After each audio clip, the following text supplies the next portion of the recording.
Assalamualaikum warahmatullahi wabarakatuh. Jumpa lagi dengan kami Saham Hijau, yaitu segala sesuatu tentang dunia investasi pasar modal.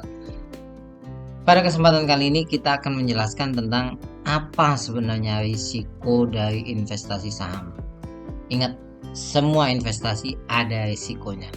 Ya, entah risiko keuntungan kecil atau risiko kerugian.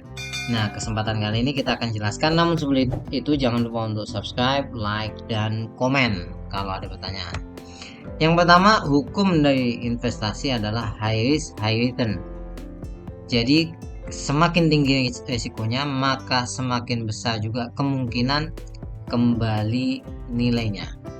Jadi, misalkan ada investasi yang menjanjikan keuntungan 30%, maka kemungkinan besar Anda akan dapatkan kerugian juga 30% atau bahkan lebih. Sama, saham juga seperti itu. Risikonya sangat besar, tapi kemungkinan untuk kembalinya juga atau kemungkinan untuk tambahan valuasinya juga sangat besar. Jadi saham masuk dalam kategori high risk, high return. Nah, risiko yang pertama adalah capital loss. Ya, capital loss atau misalkan Anda membeli saham di sini, harganya 2000, tahu-tahu turun sampai di sini harganya 1000, maka Anda sudah kehilangan 50%. Ya, jadi realistis saja, Anda tidak bisa mengatakan pasti untung. Tidak ada namanya investasi pasti untung. Ya, apalagi di saham itu kemungkinan untuk ruginya selalu ada. Makanya kalau misalkan ada orang ingin kerjasama dalam dunia pasar modal, harus diketahui bahwasanya ada potensi kerugian. Yang kedua, kalau perusahaan itu mengalami kebangkrutan, gagal bayar, dan lain sebagainya, Anda akan mengalami yang namanya kesulitan mendapatkan pengembalian uang. Bisa delisting itu. Kenapa saya katakan demikian? Karena Anda sebagai pemegang saham akan mendapatkan porsi yang terakhir dari penyelesaian masalah. Misalkan hutang sekian belum diselesaikan, maka kepada yang pemberi hutang itu terlebih dahulu diselesaikan masalahnya. Anda baru porsi yang terakhir, maka itu kegagalan yang paling besar dan kerugian paling besar yang akan Anda alami. Oleh sebab itu, memilih saham itu memang harus sangat hati-hati.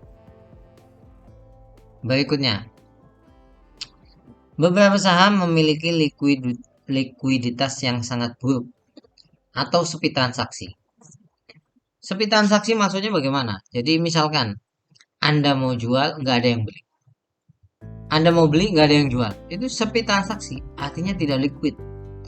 Ada juga saham gocap 50 perak yang tidak bisa turun harganya, tapi juga tidak bisa Anda tidak bisa menjual sahamnya. Karena apa? Itu harga mentok terakhir, kecuali ada saham yang namanya papan akselerasi, dia bisa lebih turun dari angka 50. Nah, jadi risikonya juga ada. Artinya kalau uang Anda masuk di situ, ya mengendap. Berapa lama mengendapnya? Sampai saham itu bangkit, baru bisa naik. Nah, jadi risikonya ada. Tidak semua saham liquid intinya. Oleh sebab itu hati-hati juga. Kalau misalkan membeli saham yang tidak liquid, Anda harus paham risikonya. Yang berikutnya adalah risiko yang tidak terduga. Ya, risiko yang tidak terduga itu maksudnya apa? Bisa terjadi tanpa ada sinyal. Contoh misalkan kalau misalkan tadi capital loss kan harganya mengalami penurunan pelan-pelan ya, satu seperti itu.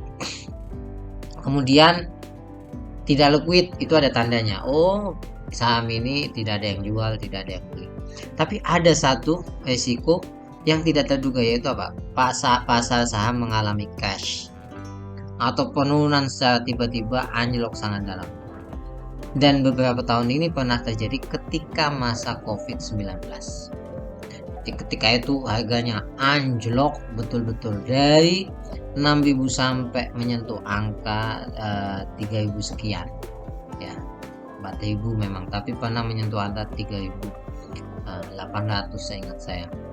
Kemudian jadi cukup menegangkan. Kalau Anda pernah mengalami masa itu sangat menegangkan. Saya pun hampir frustasi karena apa, nilai saham kita anjlok begitu besar. Nah, inilah risiko-risiko yang harus Anda tanggung ketika Anda masuk di pasar modal. Ingat, high risk high return. Tidak ada yang namanya high return tapi kemudian low risk, itu nggak ada dalam dunia investasi. Tapi pasar modal menurut kami belum very very high risk, very very high return. Tidak sampai di situ. Menurut kami resikonya masih di bawah dari yang namanya investasi di kripto. Nah, oleh sebab itu, pasar saham ini di samping memiliki keunggulan yang begitu banyak, tapi juga Anda tetap harus mempertimbangkan yang namanya risiko yang harus ditanggung ketika Anda masuk di pasar modal. Sampai ketemu lagi, jangan lupa untuk subscribe, like, dan komen kalau ada pertanyaan. Terima kasih. Terus tonton video-video selanjutnya agar Anda cuan di pasar modal. Assalamualaikum warahmatullahi wabarakatuh.